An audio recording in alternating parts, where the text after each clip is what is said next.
Welcome to my journey through the Bible. This will be applications that we can apply to our life and a little more in depth about the chapter. We are in Leviticus 23 1 through 44. Now, I'd like to take this opportunity to dig a little deeper into each one of these seasons, the festivals that they were to pass down. So, first of all, we have Passover. And Passover is when God passed over the Israelites that had the mark above the doorpost. And all the firstborns of the Israelites, God saved them. And the firstborn of the Egyptians did not have the mark over their doorpost, and so their firstborn had died. This made Pharaoh very angry and frustrated, and he let God's people go. So the children of Israel were freed from slavery. Now, God still frees us today from sin. He passes over our sins and gives us forgiveness, and He restores our life. He delivers us from so many things that this life throws at us. We may not always see it, we may not always realize it, but in the day that we do realize it, that'll be a glorious day for the Lord. And we need to realize that God delivers us from fear, from pain, from people, and most importantly, He delivers us from Satan himself.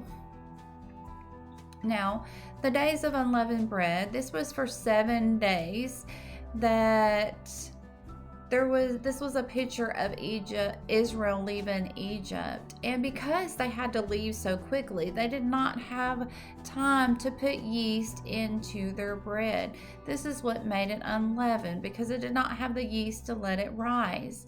Now, we need to be very cautious about the yeast or the sin that is in our life. When God tells us to do something, we need to be obedient, and we need to do it right then. We don't need to be slow to actions, because then we allow that sin to build up in us. Sometimes we are slow to answer or to do what God has asked us to do. And when we are too slow, sometimes God gives that job to somebody else, and then somebody else is reaping the benefits that was meant for you.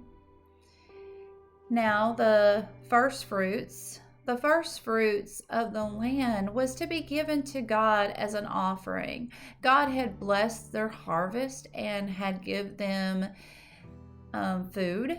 Now, I don't know how many of you have ever tried to grow a garden. I have tried. And sometimes I got very little in return from my garden, and other times I got nothing at all. And I will tell you, it is very frustrating to put so much work into something to get little or nothing at all out of it.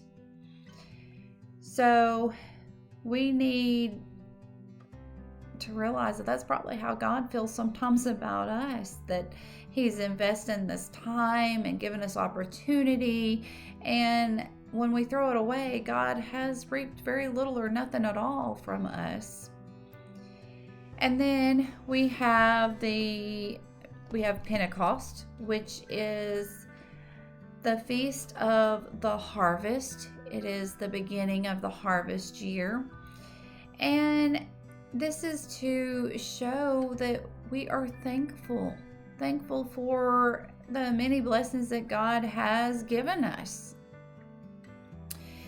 And we have many stages in life.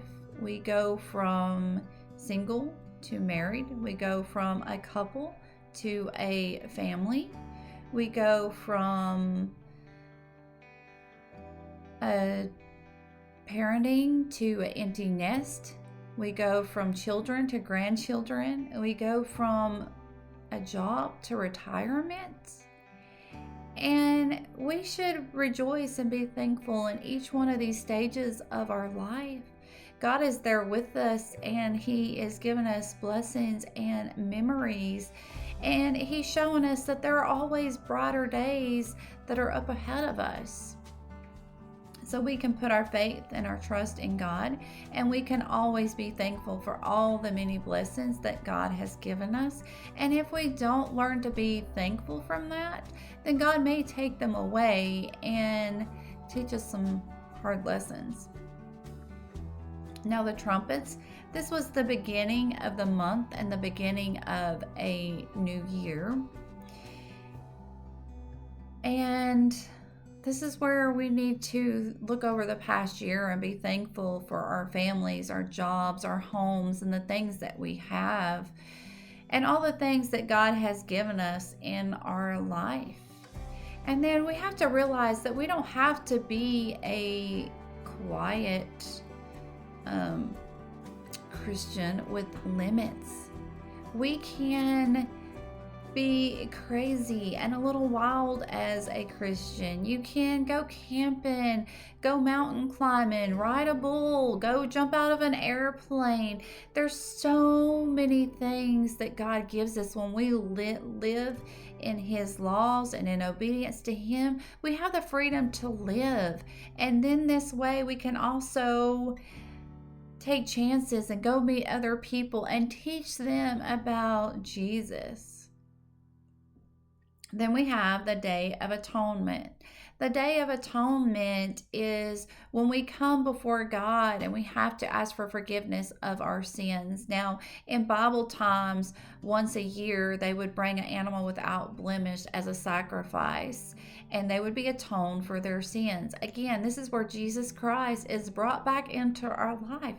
He was the ultimate sacrifice for us, so that we no longer had to sacrifice animals, because His blood was enough to cover the sins of the whole world.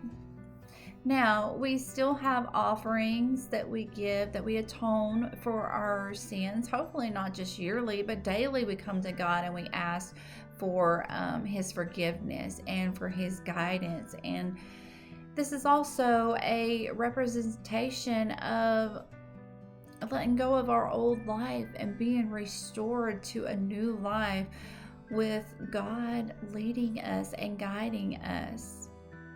The old sin is forgiven. The drug problems, the drinking problems, the lying problems, the stealing problems, the cheating problems, all of this and so much more is forgiven. And we are given grace and love and mercy and blessings and redemption. And so we should praise the holy name and worship God for all that He gives to us. And the days of the tabernacles. This was when the children of Israel, they wandered into the wilderness, and God had gave them food. He provided protection from their enemies that was all around them on all sides. And God gave them guidance, and God showed them how to worship Him and how to live the way that God had designed His children to live. And so even in the middle of divorce, in the middle of fighting with family members, in the middle of needing a new job, God is there. God's there in the middle of all of that. And if we're willing to follow Him, then He will fix those issues. He will provide peace for your family. He'll provide you a good job that fits good with you and your personality. And then we are to celebrate this life with God. We are to pass this down to our children and to our grandchildren, for this is what God has commanded us to do. May God be with you in everything and in every way.